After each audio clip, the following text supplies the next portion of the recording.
하나님 말씀은 사도행전 제4장 우리 1절부터 22절까지 함께 읽겠습니다. 사도행전 4장 1절부터 22절까지입니다.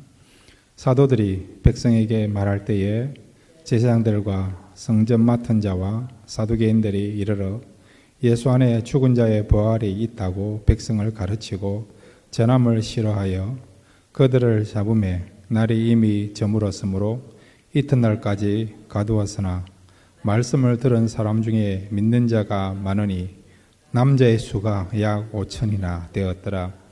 이튿날 관리들과 장로들과 서기관들이 예루살렘에 모였는데 대제장 안나스와 가야바와 요한과 알렉산더와 및 대제장의 문중이 다 참여하여 사도들을 가운데 세우고 묻되 너희가 무슨 권세와 누구의 이름으로 이 일을 행하느냐? 이에 베드로가 성령에 충만하여 이르되 백성의 관리들과 장로들아 만일 병자에게 행한 착한 일에 대하여 이 사람이 어떻게 구원을 받았느냐고 오늘 우리에게 질문한다면 너희와 모든 이스라엘 백성들은 알라. 너희가 십자가에 못 박고 하나님이 죽은 자 가운데서 살리신 나사렛 예수 그리스도의 이름으로 이 사람이 건강하게 되어 너희 앞에 섰느니라. 이 예수는 너희 건축자들의 버린 돌로서 집 모퉁이 위에 머릿돌이 되었느니라. 다른 이로서는 구원을 받을 수 없나니 천하 사람 중에 구원을 받을 만한 다른 이름을 우리에게 주신 일이 없음이라 하였더라. 그들이 베드로와 요한이 담대하게 말함을 보고 그들을 본래 학문 없는 범인으로 알았다가 이상히 여기며 또 전에 예수와 함께 있던 줄도 알고 또 병 나은 사람이 그들과 함께 서 있는 것을 보고 비난할 말이 없는지라 명하여 공회에서 나가라 하고 서로 언언하여 이르되 이 사람들을 어떻게 할까? 그들로 말미암아 유명한 표적 나타난 것이 예루살렘에 사는 모든 사람에게 알려졌으니 우리도 부인할 수 없는지라.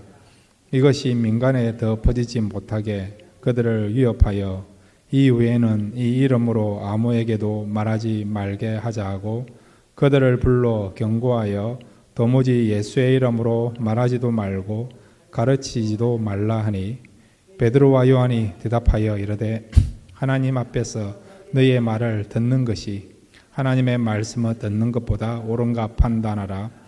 우리는 보고 들은 것을 말하지 아니할 수 없다 하니 관리들이 백성들 때문에 그들을 어떻게 처벌할지 방법을 찾지 못하고 다시 위협하여 놓아 주었으니 이는 모든 사람이 그 된 일을 보고 하나님께 영광을 돌림이라. 이 표적으로 병 나은 사람은 40여 세나 되었더라. 아멘. 우리 같이 기도하겠습니다. 하나님, 이 밤에 하나님을 만나기를 원합니다. 하나님의 불이 임하는 귀한 시간 되게 하옵소서. 우리의 죄악들이 다 불로 태워지게 해주시고 우리의 옛 사람들이 다 물러가게 해주시고 새 사람으로 새롭게 변화될 수 있는 그런 새로운 역사들이 나타날 수 있는 이 밤이 되게 하옵소서. 말씀을 통해서 은혜 받기를 원합니다. 말씀하여 주옵소서. 예수님의 이름으로 기도드렸습니다. 아멘. 할렐루야. 이 밤에 말씀을 통해서 하나님을 경험하시는 귀한 시간 되시기를 바랍니다. 오늘 본문의 내용은 초대교회가 세워진 지 첫 번째로 박해가 임하는 내용이에요. 사도들이 말씀을 전가하다가 박해를 받게 됩니다. 그럼에도 불구하고 사도들은 기죽지 아니하고 당당하게 박해 가운데서도 진리를 전하는 것을 보게 됩니다. 그래서 박해를 받았지만은 그 가운데 진리를 당당하게 전하는 사도들의 모습을 통해서 우리가 두 가지 교훈을 함께 생각하겠습니다. 첫 번째로 한번 따라해 주시기 바랍니다. 복음을 전하면 박해가 있다. 예, 당연한 거예요, 여러분. 진리를 전하면 진리를 전하는 것을 방해하는 사탄과 사탄에 매여 있는 세력들이 반드시 방해하거나 박해를 가하는 경우가 있다는 겁니다. 디모데후서 3장 12절을 보면 우리 함께 읽겠습니다. 디모데후서 3장 12절입니다. 시작. 무릇 그리스도 예수 안에서 경건하게 살고자 하는 자는 박해를 받으리라. 아멘. 복음을 전하거나 말씀대로 살려고 할 때, 또 기도 생활을 시작하려고 할 때에 어떤 일이 일어난다고요? 박해가 일어난다는 거지. 우리가 박해가 일어나거나 고난이 일어날 때 사람들은 그런 것들을 피하고 싶고, 그러고 또한 그런 박해로부터 벗어나고 싶어하는, 또 이런 박해나 고난이 없었으면 하는 그런 마음이 있지 않습니까? 박해를 가하는 것은 때로는 사탄이 주동이 되기도 하고, 사단에 매이는 사람이나 세상 세력들이 복음을 증거하는 교회나 성도들, 또 사역자들을 박해를 해요. 그리고 여러분들이 신앙생활을 제대로 하려고 할 때에 주변에 가까이 있는 사람들이 힘들게 하거나 방해하는 경우 있지 않습니까? 자, 그러면 이런 박해가 있고 고난이 있을 때에 그것이 힘들어서 우리가 피해야 됩니까? 그만둬야 됩니까? 포기해야 됩니까? 아니에요, 여러분. 비록 사단이나 사단에 매여 있는 세력들이 박해를 가하기도 하고 또 주기도 하고 그렇게 하지만은 그 박해를 궁극적으로 허락하신 분이 누구죠? 사단입니까? 하나님이십니까? 하나님이에요, 하나님.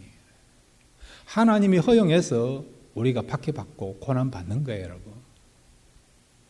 그리고 하나님께서는요, 우리가 감당할 수 있는 박해와 고난만 주십니다. 감당하지 못하면 피할 길도 주십니다. 우리가 그 고난이나 시련을 아직 감당할 수 없으면 하나님이 기다렸다가 넉넉하게 우리 믿음이 성장한 뒤에 그 박해를 감당할 수 있는 수준이 되면 그때 하나님께서 이런 박해를 허락하시고 고난을 주십니다. 여러분 가운데 지금 고난받고 있습니까? 고통이 있습니까? 그러면 여러분은 이미 그런 고난이나 박해를 받을 수 있는 수준을 갖춘 사람으로 인식하시길 바랍니다. 그 고난이 변하여 여러 믿음이 성장하고 축복을 받는 역사가 일어나게 될 줄로 믿습니다. 성경에 보면 고난만 있는 것이 아니라 고난과 동시에 우리에게 뭐가 있느냐? 하나님의 위로가 있다라고 말씀하고 있어요. 죄가 많은 곳에 은혜가 넘친다라고 말씀하고 있지 않습니까?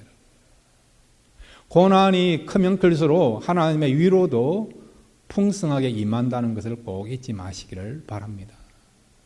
신명기 33장에 보면 하나님께서 그 영원하신 팔로 그 백성을 밑에서 바치고 있다고요. 바치고 있다고 말씀합니다. 이게 어떤 의미냐니까, 자, 여러분, 고층 빌딩에서 뛰어내려야 될 순간이 있어요. 뛰어내린다는 것은 위기 아닙니까? 큰 어려움 아닙니까? 죽느냐 사느냐, 사람의 생명이 왔다 갔다 하는 그런 순간 아닙니까? 그런데 놀라운 것은 그런 위기, 그런 어려움, 그런 난관만 있는 게 아니고요. 동시에 하나님께서는 어떻게 하시느냐? 그 밑에 무엇을 준비해 놨다고요? 뛰어내려도 죽지 않을 정도로 스폰지를 예비해 놓고, 스폰지를 여러분. 그래서 뛰어내려도 어떻게 합니까? 우리가 안전하게 생명이 보존된다는 거예요, 여러분. 그러니까 우리에게 고난이 있고 시련이 있지만은 그럼에도 불구하고 우리에게 소망이 있는 것은 이 고난을, 박해를 이길 수 있는 하나님의 위로, 하나님의 은혜가 있는 것을 알고 고난만 묵상하지 마시고 고난과 동시에 우리에게 주어질, 나타나게 될 하나님의 축복과 은혜를 사모하시기를 바랍니다. 자, 오늘 이 초대교회에 사도들이 박해를 받게 됩니다. 그러면 무엇 때문에 박해를 받는가? 원인이 있을 거 아니에요. 자, 여러분 사도행전 4장 1절부터 3절까지 함께 읽겠습니다. 시작. 사도들이 백성에게 말할 때에 제사장들과 성전 맡은 자와 사두개인들에 이르러 예수 안에 죽은 자의 부활이 있다고 백성을 가르치고 전함을 싫어하여 그들을 잡음에 날이 이미 저물었으므로 저는 이튿날까지 가두었으나. 예. 원인은 뭐냐니까 예수 안에 죽은 자의 부활이 있다고 백성을 가르치고 전함을 싫어하여. 예수님이 부활하신 것과 그 다음에 예수를 믿는 사람들은 예수님처럼 부활할 수 있다고 하는 이 부활의 진리에 대해서 그것을 싫어해서 제사장과 그 다음에 오늘 본문에 보면 성전 맡은 자와 사두개인들이 사도들을 체포하고 감옥에 감금했다라고 나와 있습니다. 그 당시 여러분 예수님 당시에 또 사도시대에 제사장들은요 사두개인 출신 사람들이 제사장 역할을 했어요. 원래는 레위인들이 레위 지파에 속해 있는 아론의 후손들이 제사장 사명을 감당했는데 그런데 이제 BC 한 2세기 정도 되면요 그런 정통이 이제 바뀌어서 사두개인 출신들이 대제사장이 되고 제사장이 됩니다. 이 사두개인들은 어떤 사상을 갖고 있느냐니까 이 사람들은 부활을 안 믿어요. 천사의 존재도 안 믿어요. 내세도 안 믿습니다. 사람이 죽으면 그 영혼은 소멸된다고, 그 영혼은 죽는다고 생각하고 있어요. 그러니까 이 사두개인들의 중심은 뭡니까? 내세가 없어요. 천사도 안 믿어요. 부활도 안 믿어요. 그들에게 유일한 희망은 뭡니까? 내세가 아니고 어디가 이 땅에 있다. 이 세상이죠. 이 세상에서 부귀영화를 누리면서 떵떵거리면서 잘 먹고 잘 사는 것이 그들의 삶의 목적이에요. 그런 사상들을 백성들에게 가르친 겁니다. 반면에 바리새인들은 그렇지 않아요. 바리새인들은 부활을 믿어요. 천사의 존재를 믿습니다. 내세가 있는 것을 믿습니다. 사람이 죽으면 영혼이 소멸되는 게 아니고 불멸하다. 사람의 영혼은 영원히 존재한다. 그런 신앙과 그런 사상을 갖고 있는 사람들이 바리새인들이에요. 이 바리새인들과 다르게 사두개인은 그렇지 않다는 거죠. 내세도 없고 부활도 안 믿고 천사의 존재도 안 믿고 그들의 오직 목적은 이 세상에서 부귀영화를 누리면서 권력을 잡으면서 부를 축적하면서 잘 사는 것이 그들의 삶의 궁극적인 목적입니다. 이런 사상들을 백성에 가르쳤는데 갑자기 사도들이 일어나가지고요. 유대인들과 바리새인과 사두개인과 대제사장이 합의해서 큰 일을 하나 치루었죠. 그 일이 무엇입니까? 예수님을 십자가에 못 박게 하고 죽이게 한 그 일을 하였죠. 이 사두개인들은 예수 그리스도가 죽었다고 생각했는데 그런데 사도들이 일어나가지고요. 그분이 죽은 것이 아니고 죽었다가 사흘 만에 부활하셨다. 하나님께서 그 예수님을 다시 일으켜 세워주셨다. 그 다음에 이분은 부활의 주님이시고 생명의 주님이기 때문에 그분을 믿으면 우리도 얼마든지 부활할 수 있다. 이 부활에 대한 내세에 대한 이런 사상들을, 이런 신앙들을 백성들에게 가르치게 된 거예요. 그러니까 자기들이 가르치는 내용하고 이 사도들이 가르치는 내용하고 전혀 다르다는 거예요. 상충되는 그런 상황이 된 것입니다. 그냥 내버려 두면 문제가 생길 것 같으니까 자기들이 가르친 것이 엉터리가 될 것 같으니까 그래서 손을 봐야겠다 생각하고 그들의 힘과 권력을 이용해서 지금 사도들을 어떻게 했다고요? 체포하였고 감옥에 가두게 된 것입니다. 그리고 그 다음날 산헤드린 공회를 열어서 그들을 재판해서 죽이려는 그런 업무를 가지고 이 일들을 진행하게 된 거예요. 여러분. 그 당시 산헤드린 공회는 여러분 입법과 행정 또 종교법이라고 한다면 얼마든지 사람을 죽일 수 있는 막강한 권한을 갖고 있는 것이 산헤드린 공회입니다. 여러분. 이런 계획을 가지고 사도들을 체포하고 감옥에 감금시킨 것입니다. 그러면 그들이 원하는 대로 사도들이 재판을 받아서 죽게 되었느냐? 오늘 본문에 보면 그 결과가 어떻게 됐는가를 말씀해 주고 있습니다. 사도행전 4장 15절과 사도행전 4장 18절 두 절을 함께 읽겠습니다. 시작. 명하여 공에서 나가라고 서로 언론하여 이르되 그들을 불러 경고하여 도무지 예수의 이름으로 말하지도 말고 가르치도 말라 하니. 아멘. 그들이 감옥에 계속 갇혔습니까? 아니면 그들이 죽었습니까? 아니죠. 그들의 힘을 가지고 얼마든지 종교법을 어겼다는 제목 가지고 이 사도들을 죽일 수도 있음에도 불구하고 어떻게 해요? 죽이지도 못하고 매를 때리지도 못하고 감옥에 계속해서 감금시키지도 못하고 어떻게 해요? 그냥 내보내주고 석방시킨 겁니다. 그리고 경고만 한 거예요. 예수의 이름으로 전가지도 말고 예수가 부활했다는 이야기도 전하지 말라라고 그렇게 한마디만 경고만 날리고 이 사도들을 그냥 석방시켜 준 것입니다. 비록 그들의 권력과 힘을 가지고 사도를 체포하고 감옥에 감금시키긴 했지만은 그럼에도 불구하고 그들이 원하는 목적대로 이루지 못하는 것을 보게 되죠. 여기는 하나님의 간섭과 하나님의 개입이 있는 것을 보게 되는 것입니다. 이런 박해가 있지만 여러분 하나님이 허용하셔야만이 얼마든지 우리가 어려움을 당할 수도 있고 또 하나님이 역사하시면 얼마든지 이런 박해 가운데서도 구원해 주시고 보호해 주시고 우리의 생명을 지켜주시는 것을 우리가 깨달을 수가 있습니다. 사람을 죽이고 살리는 것은 여러분 하나님이 하세요. 그 영혼을 죽이고 살리게 하시는 것은 하나님이 하십니다. 그러니까 여러분 사단이나 이 세상의 그런 세력을 두려워하지 마시고 하나님을 경외하시고 하나님을 두려워하시기를 바랍니다. 그리고 여러분 사명이 있으면 하나님께서는 그 어떤 어려운 가운데서도 그 사명을 감당할 수 있도록 생명을 지켜주십니다.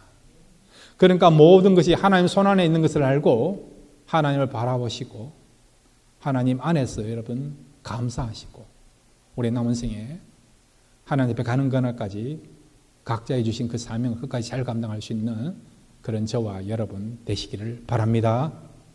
두 번째로 오늘 이 초대교회의 첫 번째 이 박해 사건을 통해서 우리가 붙잡아야 될 교훈이 있습니다. 한번 따라해 주시기 바랍니다. 성령의 인도하심을 믿으라. 이 사실 믿습니까? 진리의 성령께서 여러분을 가르칩니다. 인도하십니다. 처음 경험하는 일이라 하더라도 진리의 성령께서 우리를 바르게, 선하게, 옳게 말하게 하시고 행동하게 하시고 결정하게 하십니다. 진리의 성령이 저와 여러분과 함께하고 있는 걸 믿으시기를 바랍니다. 사람은 경험을 가지고 살아가지 않습니까? 경험이 많으면 많을수록 경험이 축적되면 축적될수록 점점 더 완성의 단계로 나가지 않습니까? 그런데 어떤 경우는 한 번도 경험하지 못한 경우 있지 않습니까? 그래도 여러분 처음 해보는 일, 처음 가는 길이라 하더라도 두려워하지 마세요. 진리의 성령께서 여러분에게 바르게 인도하십니다. 자, 오늘 본문에 보면 이 사도들이 사내들인 공회 앞에서 이제 신문을 당하는 그런 상황이 되었어요.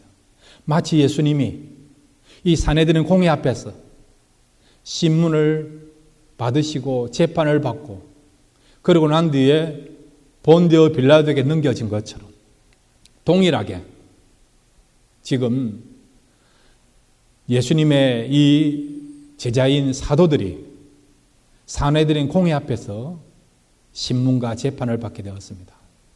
사내들인 공회는 여러분 70명의 의원으로 구성되어 있어요. 막강한 그런 어떤 권력과 힘을 갖고 있는 사람들입니다. 그들이 결정하면 그대로 진행되는 상황입니다. 다만 사람을 죽일 때에 십자가형을 집행하는 것은 로마 총독의 허락을 받아야 되지만 그 외에는 얼마든지 종교법을 가지고요 사람을 죽일 수도 있는 그런 힘과 권력을 갖고 있는 그런 공회가 사내들인 공회입니다. 사도들이 지금 이 공회 앞에 서게 되었습니다. 이 사내들인 공회 앞에 서 있는 사도들을 향하여 지금 공회원들이 신문하는 그런 내용을 우리가 같이 살펴보기를 원합니다. 사도행전 4장 5절에서 7절입니다. 시작. 이튿날 관리들과 장로들과 서기관들이 예루살렘에 모였는데 대제사장 안나스와 가야바와 요한과 알렉산더와 및 대제사장의 문중이 다 참여하여 사도들을 가운데 세우고 묻되 너희가 무슨 권세와 누구의 이름으로 이 일을 행하였느냐. 아멘. 예수님에게 하였던 질문을 똑같이 하고 있죠. 예수님을 가운데 세워놓고 예수님을 향하여 무슨 권세로 이런 일을 행하였느냐 질문한 그 내용 그대로 지금 사도들을 향하였어. 너희들이 무슨 권세로 이 일을 행하였느냐. 병자를 고치고 부활에 대해서 증거하고 이 일을 하였느냐. 그런 질문을 한 거죠. 이런 질문을 얻어놓으면 뭐냐. 우리한테 허락받지 않고 어떻게 이런 것을 이야기하고 가르칠 수 있느냐. 자기들의 지금 권리, 기득권 이런 것들을 지금 주장하고 있는 것이죠. 여기에 말을 잘못하면요 어떻게 되느냐. 그것이 빌미가 되어서 사도들이 큰 어려움을 당할 수 있습니다. 심지어는 죽을 수도 있는 거죠. 아니면 오랫동안 감옥 생활을 해야 되는 겁니다. 어떻게 말을 하느냐에 따라서 그들의 미래가 달려있는 상황입니다. 여러분이 그 자리에 있다 그러면 오금이 절리지 않겠습니까? 벌벌 떨고요. 말도 제대로 못하고 그러고 기가 죽은 모습으로서 그 권위에 눌려가지고 제대로 말한다는 것이 쉽지 아니에요. 그러면 사도들은 이 사내들인 공회 앞에서 뭐라고 지금 변론하고 있고 뭐라고 지금 이야기하고 있는가? 자, 여러분 누가복음 12장 11절부터 12절에 보면 주님은 이것을 다 아시고 너희들이 앞으로 이런 상황이 될 것인데 그런 상황이 되면 이렇게 말씀하라고 주님이 이미 예고하고 있고 지자들에게 가르치고 계시는 것을 보게 됩니다. 누가복음 12장 11절부터 12절입니다. 시작. 사람이 너희를 해당이나 위정자나 권세 있는 자 앞에 끌고 가거든 어떻게 무엇으로 대답하며 무엇으로 말할까 염려하지 말라. 마땅히 할 말을 성령이 곧 그때에 너희에게 가르치시리라 하시니라. 아멘. 두려워하지 말라, 염려하지 말라는 거예요. 이런 사내들은 공회 앞에 선다 하더라도 그들의 권위에 눌려가지고 두려워하지 말라는 겁니다. 왜? 너희 속에 있는 성령께서 분명하게 너희들이 무슨 말을 하고 어떤 행동을 할 것인가를 가르쳐 주신다는 겁니다. 성령이 이끌어 가시거든 믿으라는 겁니다. 성령을 의지하라는 것입니다. 우리가 성령 충만하면 충만할수록 성령께서 우리를 바르게 인도해 줄 줄 믿습니다. 그래서 우리가 성령 충만해야 되는 거예요. 성령 충만하면 충만할수록 어떤 일이 벌어지냐? 성령에 사로잡혀서 우리가 말을 하고 성령에 사로잡혀서 기도하고 성령에 사로잡혀서 우리가 행동하고 결정하고 분명한 의사를 우리가 표시할 수 있다는 겁니다. 그래서 우리가 성령 충만해지는 것이 중요하다는 것입니다. 그러면 성령에 사로잡혀 있는 베드로가 사도들을 대표해서 이 공회 앞에서 뭐라고 이야기하고 있습니까? 자, 8절부터 10절까지 사도행전 4장 8절부터 10절까지 함께 읽겠습니다. 시작. 이에 베드로가 성령이 충만하여 이르되 백성의 관리들과 장로들아 만일 병자에게 행한 착한 일에 대하여 이 사람이 어떻게 구원을 받았느냐고 오늘 우리에게 질문한다면 너희야 모든 이스라엘 백성들은 알라. 너희가 십자가에 못 박고 하나님이 죽은 자 가운데서 살리신 나사렛 예수 그리스도의 이름으로 이 사람이 건강하게 되어 너희 앞에 섰느니라. 아멘. 비굴하지 아니에요. 당황하지 않습니다. 살려주세요. 한 번만 봐주세요. 이렇게. 그렇게 약한 모습이 아니에요. 성령 충만하기 전에는 이 사도들이 정말 비굴했죠. 두려움이 가득한 사람이었죠. 강한 자가 아니고 약자였어요. 약자라고. 유대인들이 무서워서 그냥 이미 예수님이 부활하심에도 불구하고 당당하지 못하고 마가연의 다락방에서 숨어서 지냈던 사람들이 사도들 아닙니까? 베드로는 어떻습니까? 예수님 십자가 달리시는 첫날 밤에 멀찍이 따라가가지고 자기도 들통 날까 싶어가지고 그 계집종 앞에서 나는 예수님 3번씩 모른다고 부인했던 사람이 베드로 아닙니까? 베드로. 진짜 급장이었어요. 여러분. 믿음 없는 사람이었습니다. 여러분. 그런데 그렇게 급장이었고 약한 자였던 베드로가요, 성령 충만하니까 사내들인 공회 앞에서도 살기가 등등한 그 앞에서도 어떻게 합니까? 당당하지 않습니까? 너희들이 무슨 권세로 이 병자를 고치느냐고 묻는다고 한다면 그 질문에 대하여 내가 답을 하겠다는 거죠.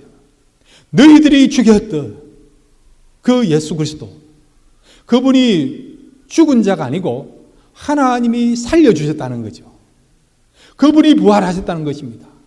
그리고 그분은 생명의 주가 되신다는 거죠. 그분이 생명의 주가 되시니까 그분의 이름으로 우리가 선포했더니 그분의 이름을 가지고 외쳤더니 이 병자가 살아났다는 거예요. 여러분. 우리가 이 병자를 고치는 권세는 예수님이 주신 그 권세를 가지고 예수 이름의 권세를 가지고 이 병자를 살렸다는 것입니다. 이 베드로의 설교 변론이 힘이 있는 것은 뭐냐? 정인이 있지 않습니까? 병자가 옆에 서 있지 않습니까? 이 사람은 누구보다도 예루살렘에 살고 있는 사람은 다 아는 사람이에요. 날 때부터 안전병인 사람이에요. 불구자입니다. 이런 사람이 지금 고침받아서 걷게 되고 뛰게 되고 성전에 들어오게 된 거예요. 여러분. 이거는 산정인이에요. 그러니까 이 사람이 고침받은 것을 볼 때에 이거는 놀란 일인 것이죠. 근데 베드로가 뭐라고 얘기합니까? 이 사람이 고침받고 살아난 것은 예수 그리스도의 능력을 통해서, 이름의 능력을 통해서 살아나게 됐다고 이야기하니까 그 말이 베드로의 설교가 설득력이 있는 것이죠. 증거를 제시하고 산정인을 데려와가지고 보여주니까 이 베드로의 어떤 설명과 변론에 대해서 그 누구도 이의를 제기하지 못하는 거죠. 반론을 제기하지 못하는 거죠. 이어서 베드로는 담대하게 사내들 공회원들을 향하여 진리의 말씀을 선포하고 있습니다. 사도행전 4장 12절과 사도행전 4장 19절 20절 석절을 우리 같이 읽겠습니다. 시작. 다른 이로서는 구원을 받을 수 없나니 천하 사람 중에 구원을 받을 만한 다른 이름을 우리에게 주신 일이 없음이라 하였더라. 베드로와 요한이 대답하여 이르되 하나님 앞에서 너의 말을 듣는 것이 하나님의 말씀을 듣는 것보다 옳은가 판단하라. 우리는 보고 들은 것을 말하지 아니할 수 없다 하니. 아멘. 예수를 증거한 거예요. 그리고 우리가 보고 들은 것을 우리는 담대히 말할 수밖에 없다는 것입니다. 왜? 이것은 진리니까, 사실이니까. 그들은 예수님이 살아나신 것과 부활에 대해서 증거를 못하도록 그렇게 이야기했지만 그럼에도 불구하고 이 베드로와 사도들은 그들의 말을 듣지 않고 담대하게 오직 구원을 얻을 수 있는 유일한 건 예수님밖에 없다. 하나님이 우리에게 주신 유일한 구원의 길은 예수님밖에 없다. 이 진리를 전한 거죠. 그리고 우리는 너희들의 말을 듣는 것이 아니라 하나님의 말씀을 듣는다. 그리고 우리가 보고 들은 것을 우리는 담대하게 증거할 수밖에 없다라고 힘주어 지금 말을 하고 있고 또한 복음을 전하게 된 것이죠. 자, 이런 베드로의 그런 변론, 설교를 듣고 사내들인 공회들이 어떤 반응을 보이고 있습니까? 자, 사도행전 4장 13절과 14절 같이 읽겠습니다. 시작. 그들이 베드로와 요한이 담대하게 말함을 보고 그들을 본래 학문 없는 범인으로 알았다가 이상히 여기며 또 전에 예수와 함께 있는 줄도 알고 또 병나은 사람이 그들과 함께 서 있는 것을 보고 비난할 말이 없는지라. 아멘. 당당함을 보고요. 도대체 저 사람들이 어떻게 당당하냐? 옛날에는 급장이었는데 제대로 배운 적이 없는 그런 사람들인데 어떻게 이 사람들이 정말 그렇게 확실하게 담대하게 논리정연하게 막힘없이 거침없이 말을 하느냐 놀라게 된 것이죠. 그리고 이 사내들인 공회원들이요 이 베드로의 말에 대해서 반론을 제기하죠. 왜? 산정인이지 않습니까? 말로 하면 어떻게 보면 그거에 대해서 우리가 의문을 가지시는데 그 말에 대한 분명한 증거를 보여주니까 더 이상 반론을 제기하지 못한 것입니다. 그 다음에 사도행전 4장 21절을 같이 읽겠습니다. 시작. 관리들이 백성들 때문에 그들을 어떻게 처벌할지 방법을 찾지 못하고 다시 위협하여 놓아주었으니 이는 모든 사람이 그된 일을 보고 하나님께 영광을 돌림이라. 아멘. 성전 미문에 앉아 있었다가 베드로 요한을 만남으로 고침받은 이 병자뿐만 아니라 오늘 본문에 보면 그 예루살렘에요 이 베드로와 요한과 사도들의 복음을 듣고 믿는 자가 얼마나 많아졌느냐. 남자만 5,000명이에요. 남자만 5,000명. 여자까지 합하면 최소 10,000명이 되는 것이죠. 그 당시 예루살렘에는 여러분 5만 명에서 8만 명 정도 살고 있습니다. 그 중에 10,000명이 예수를 믿었다 그러면 얼마나 많은 사람이 예수를 믿었겠습니까? 10% 이상 되는 사람이 지금 예루살렘에 살고 있는 주민들 가운데 10% 이상 되는 사람들이 지금 성도가 된 거예요, 여러분. 이미 여러분 베드로가 한꺼번에 세례했을 때 3,000명이 세례받은 것도 기억나지 않습니까? 그 사람들까지 합하면 지금 13,000명이 넘는 거예요, 여러분. 그러니까 많은 사람들이 예수를 믿게 된 것을 보니까 지금 사내들인 공회원들이 두려워하게 된 거예요. 사람들을 두려워하게 된 것이죠. 그러니까 이 사도들을 함부로 할 수 없는 그런 상황이 되게 된 것입니다. 이거 다 하나님이 역사하신 것이죠. 베드로와 요한과 사도들이 성령 충만하니까 담대하게 말씀하게 되고 예수의 이름으로 병자를 낫게 하고 성령이 충만한 가운데 말씀을 전했더니 많은 사람들이 예수를 믿는 놀라운 역사가 일어나게 된 것입니다. 사랑하는 여러분, 저와 여러분도 성령 충만하시기를 바랍니다. 그러면 하나님께서 우리에게 분명한 것을 말을 하게 하시고 우리의 걸음들이 이끌어 가십니다. 우리가 성령 충만하면 세상 앞에서도 당당하게 진리를 선포할 수 있습니다. 우리가 세상을 두려워하는 것이 아니라 세상이 교회를, 세상이 성도들을 두려워할 수밖에 없는 그런 역사 일어날 줄로 믿습니다. 성령 충만해서 오늘 이 시대에 떨어진 교회의 영광, 하나님의 영광, 성도의 영광을 회복하셔서 우리를 통해서 많은 영혼들이 다시 죽기를 돌아옴으로 말미암아 복음의 역사가 나타나서 오늘 이 시대에 귀하게 쓰임받는 그런 교회로, 그런 성도로 쓰임받을 수 있도록 그런 비전을 가지고 기도하셔서 하나님 때에 다시 한번 복음의 역사가 우리 교회를 통해서 또 저와 여러분을 통해서 나타나기를 바랍니다. 이것은 하나님이 원하시고 기뻐하시는 기도 제목이고 비전인 줄로 믿습니다. 성령 충만하여 오늘 이 시대에 복음의 놀라운 역사들을 더욱더 힘있게 나타내는 데 쓰임받을 수 있는 그런 저와 여러분 되시기를 주님의 이름으로 축원드립니다.